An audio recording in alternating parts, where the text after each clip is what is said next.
বাংলাদেশের সরকার পরিবর্তনের পর থেকেই সামাজিক যোগাযোগ মাধ্যমে একটি বিষয় ব্যাপকভাবে আলোচনায় উঠে এসেছে, ভারতের সেভেন সিস্টার্স। অন্তর্বর্তীকালীন সরকারের প্রধান উপদেষ্টা ডক্টর মুহাম্মদ ইউনূসের একটি বক্তব্যের পর এটি ভাইরাল হতে শুরু করে। এনডিটিভিতে দেওয়া এক অনলাইন সাক্ষাৎকারে তিনি বলেন, বাংলাদেশকে কেউ অস্থিতিশীল করতে চাইলে চারদিকে অস্থিতিশীলতা ছড়িয়ে পড়বে। প্রতিবেশী মিয়ানমার, ভারতের সেভেন সিস্টার্স, পশ্চিমবঙ্গ সহ সব জায়গাতেই ছড়িয়ে পড়বে অস্থিরতা।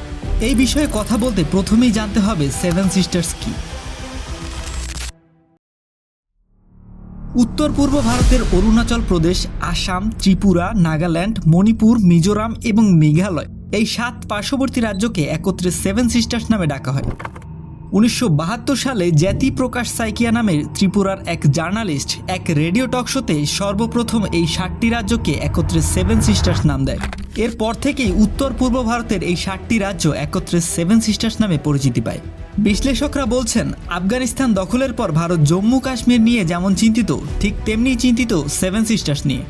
এখন প্রশ্ন হচ্ছে, এই সেভেন সিস্টার্সকে ঘিরে কেন এত অস্থিরতা, আর ভারতের রাজনীতিতে সেভেন সিস্টার্সের গুরুত্ব ঠিক কতখানি।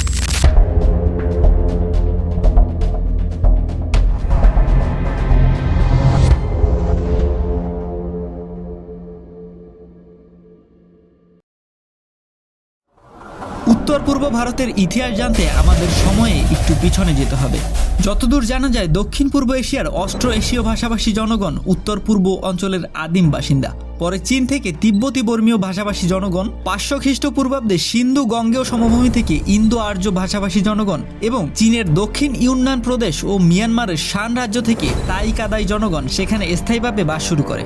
একটু ফাস্ট ফরওয়ার্ড করলে বর্তমানের সেভেন সিস্টার্স অর্থাৎ উত্তর পূর্ব অঞ্চলের বর্তমান রাজ্যগুলো গড়ে উঠেছিল 19 এবং 20 শতাব্দীর প্রথম দিকে, অর্থাৎ ব্রিটিশ শাসনামলে।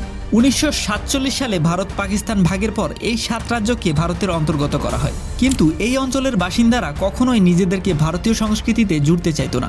এ নিয়ে যদিও অনেক বড় ইতিহাস রয়েছে, আর সেসব সম্পর্কে অন্য কোনো দিন আলোচনা করা যাবে। এখানে একটা প্রশ্ন থেকে যাচ্ছে, কেন তারা ভারতের সংস্কৃতিতে মিলিত হতে নারাজ ছিল। এই 7 রাজ্যের আয়তন 2,55,511 বর্গ কিলোমিটার, যা ভারতের মোট এলাকার প্রায় 7%। 2011 সালের জনগণনা অনুসারে এখানে প্রায় 4 কোটি মানুষ বাস করে, এবং ভারতের 635টি আদিবাসী সম্প্রদায়ের মধ্যে 213টি সম্প্রদায় উত্তর পূর্বাঞ্চলের। এসব রাজ্যগুলো একে অপরের উপর নির্ভরশীল হলেও সংস্কৃতি এবং পরিবেশের দিক থেকে তারা স্বতন্ত্র, এবং তারা বিশ্বাস করে ভারতের সাথে মিলিত হলে তাদের জাতিসত্তা লুপ হয়ে যেতে পারে। মূলত এই কারণেই তারা ভারতের মূল স্রোতে মিলিত হতে নারাজ ছিল। এই 7টি রাজ্য চতুর্দিক দিয়ে অন্যান্য রাষ্ট্রের স্থলভাগ দিয়ে বেষ্টিত। ভারতের মূল ভূখণ্ডের সাথে এই রাজ্যগুলোর যোগাযোগ রক্ষা করা হয় পশ্চিমবঙ্গের শিলিগুড়িতে অবস্থিত মাত্র 60 কিলোমিটার দৈর্ঘ্যের একটি সরু পথ দিয়ে, যাকে বলা হয় চিকেন নেক করিডোর। অনেকটা পথ ঘুরে যেতে হয় বলে এই পথ যেমন সময় সাপেক্ষ তেমনি ব্যয়বহুল, ফলে এক প্রকার অবহেলাই করা হয় এই রাজ্যগুলোকে।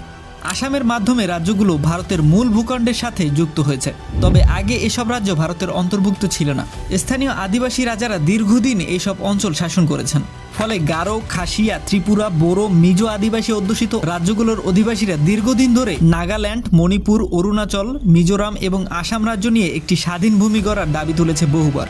সম্প্রতি ভারতের স্বাধীনতা দিবসে মণিপুর রাজ্যের কয়েক হাজার লোক নাগা পতাকা উড়িয়ে স্বাধীন ভূমির পক্ষে সমর্থন দেয়।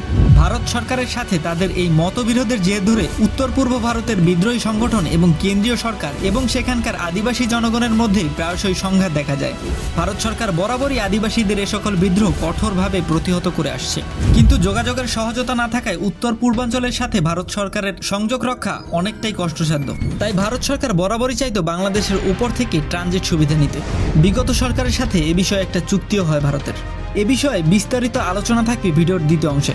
ভিডিও ভালো লাগলে অবশ্যই একটি লাইক দিবেন এবং এই বিষয়ে আপনার মতামত অবশ্যই লিখবেন কমেন্ট বক্সে। এই ধরনের সিমিলার কন্টেন্ট প্রতিনিয়ত দেখতে চ্যানেলটি সাবস্ক্রাইব করে রাখতে পারেন। শীঘ্রই হাজির হব ভিডিওর দ্বিতীয় পর্ব নিয়ে। ততদিন পর্যন্ত সুস্থ থাকুন, ভালো থাকুন।